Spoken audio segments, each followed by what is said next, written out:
11 വാക്യങ്ങൾ. ദാസന്മാർ നമ്മുടെ രക്ഷിതാവായ ദൈവത്തിൻ്റെ ഉപദേശത്തെ സകലത്തിലും അലങ്കരിക്കേണ്ടതിന് യജമാനന്മാർക്ക് കീഴടങ്ങി സകല വിധത്തിലും പ്രസാദം വരുത്തുന്നവരും എതിർ പറയുകയോ വഞ്ചിച്ചിടുകയോ ചെയ്യാതെ സകലത്തിലും നല്ല വിശ്വസ്തത കാണിക്കുന്നവരുമായി ഇരിപ്പാൻ കൽപ്പിക്കുക.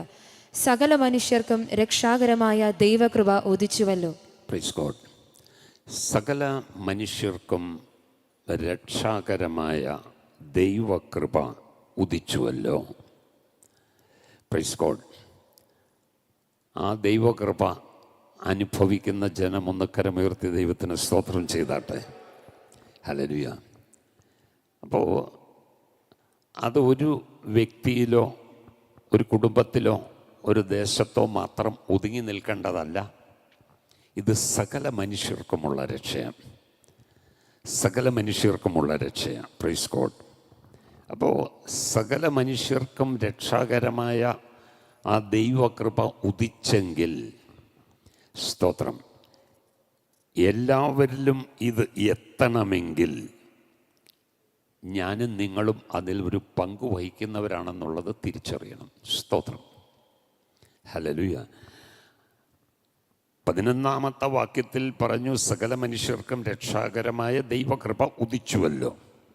അതെല്ലാ മനുഷ്യരിലും എത്തണമെങ്കിൽ കർത്താവായി യേശു ക്രിസ്തു തുടങ്ങി വെച്ചത് ഈ ഭൂമിയിൽ തുടർന്ന് കൊണ്ടുപോകാനായിട്ട് ദൈവത്തിൻ്റെ സഭയെ കണ്ടിരിക്കുന്നത്. സ്തോത്രം. ഹല്ലേലൂയ. അതുകൊണ്ടാണ് അതിൻ്റെ 9 വാക്യം നമ്മൾ വായിക്കുമ്പോൾ, ദാസന്മാർ നമ്മുടെ രക്ഷിതാവായ ദൈവത്തിന്റെ ഉപദേശത്തെ സകലത്തിലും അലങ്കരിക്കേണ്ടതിന് മതി. സ്തോത്രം. ഹല്ലേലൂയ. സ്തോത്രം. അപ്പൊ ദാസന്മാർ നമ്മുടെ രക്ഷിതാവായ ദൈവത്തിൻ്റെ പ്രമാണത്തെ, ഉപദേശം എന്ന് പറയുന്നത് ടീച്ചിങ്, ദാറ്റ്സ് എ പ്രമാണത്തെ ഡോക്ട്രിൻ, പ്രമാണത്തെ സകലത്തിലും അലങ്കരിക്കണം.